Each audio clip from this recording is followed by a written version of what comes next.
A reader asks, should we record our customer interviews? And if we do, is there any concern about making the participant feel uncomfortable about sharing their story?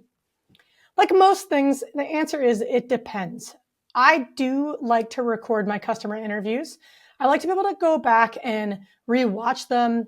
When you record, you can do your synthesis afterwards. It's nice to have a record.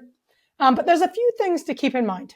First of all, you need to be familiar with your local jurisdiction's laws and also the laws in the jurisdiction of your participant.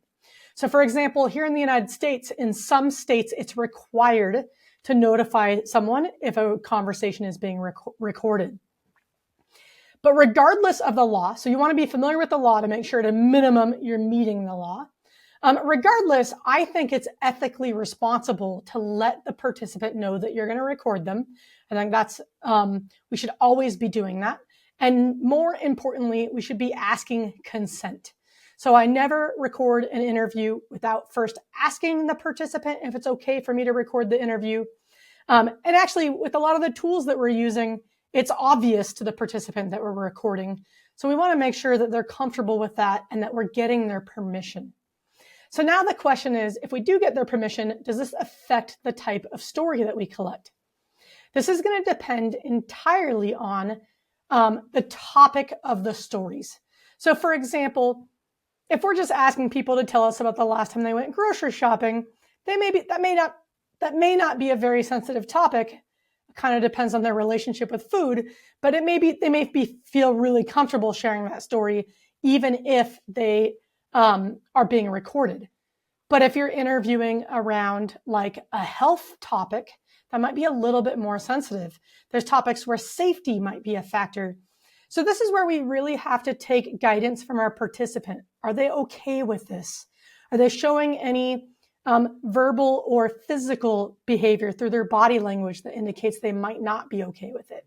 And there are going to be times where it's not appropriate to record the interview, in which case you want to bring a note taker with you, somebody whose job it is to capture what you're hearing, so that you as the interviewer don't have to do both jobs. That's extremely hard to do.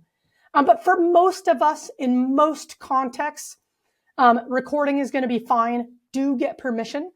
I will share, you also can put this in your screener. So when you're recruiting, you can tell people, this is a good practice, what you're going to ask them about.